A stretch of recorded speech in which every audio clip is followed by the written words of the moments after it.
This is a Storm Team 44 severe weather special. Severe weather can be unpredictable. We do have a few severe thunderstorm warnings popping up across the tri-state. From thunderstorms to tornadoes, The greatest concern still that tornadic activity. keeping you safe is our #1 priority. And then we'll be trying to see if there's a path that kind of connects all those points together that kind of lines up with what we saw on the radar. Using the most advanced technology in the tri-state to keep you ahead of the storm. Storm Team 44, tracking the weather where you live. Springtime is here, and with that comes chances for severe storms crossing over into the tri-state.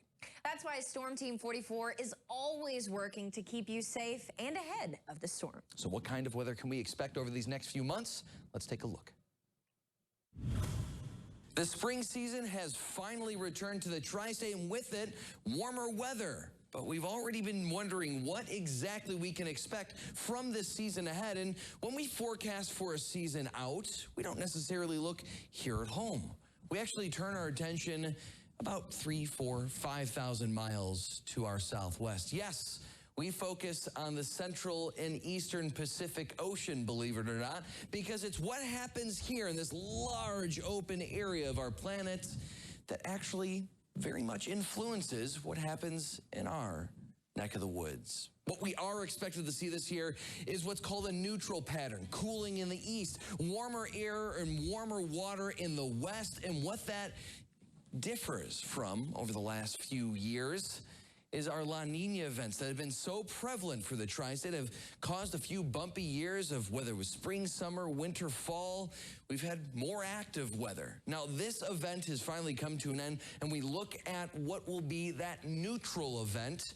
So what does that mean for us? Well, according to the Climate Prediction Center, temperature outlook and precipitation outlook actually looking a little more so than normal. Our precip outlook showing a lot of green for not only the tri-state, for a good chunk of the United States, including those Great Lakes. Now, the same can be said for temperatures as well. So we see more precip and more warmth. That would normally lead you to the conclusion, oh, hey, we're going to have more of that severe weather. Those are the ingredients we need for shower and thunderstorm development, and that is indeed the case. But historically speaking, when we look at the norm, which again, yearly storm reports here in the tri-state average right around 602 a year. But if we look at some of those years in which we had those neutral events, 1991, 1997, 2005, you're going to notice something that we don't necessarily see a significant amount of these storm reports in those neutral event years. Yes, they vary widely, 120 in 1991, 438, a little bit closer to that average in 2005. But according to the 25-year average, that is still well below. What about storm warnings? Well, the average for our time of the year in this area, about 243. 2005, that was a neutral year, 239. That's pretty much normal. Even a little bit above normal in 2009. But watch what happens once we get towards 2013, 2014, a significant decrease. And when you look at all of the historical data and you compare those neutral events to what we average, well, something becomes fairly evident. Check out 2005, only about a 2% difference. A 17% difference in the other way in 2009, but 2013, 2014, a significant drop in tornadic events as well as those wind reports.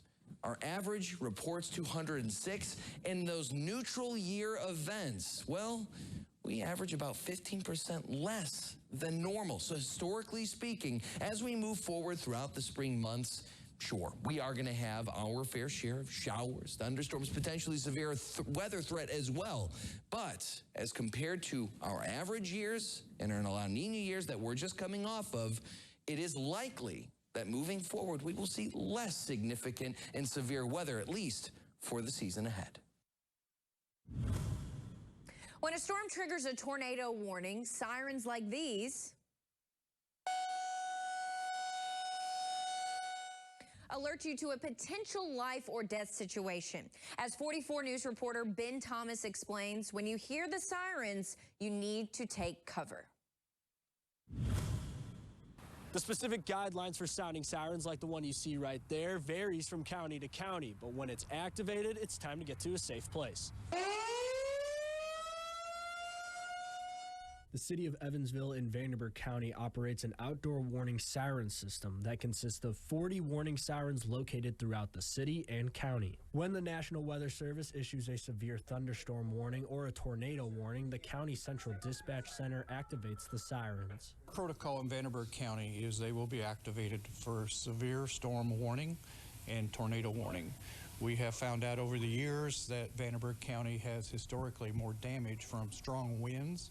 And fortunately, we don't get tornado warnings very often. The city of Henderson has 15 sirens ready to alert people who need to take shelter. The county has another 19. Both the city and county also use HyperReach, a notification system that uses telephones, cell phones, text messaging, emails, and social media to alert you when various threats exist. You can go to our website at hendersonema.org, scroll down the front part of the page of the website and sign up and register for that. It's an easy registration. The important thing is to make sure that you have more than one way to receive your warning, because it seems like no matter what you do, one method may fail. In Davis County, Emergency Management Agency now has 55 sirens designed to alert those outdoors during severe weather. They added a new siren last May.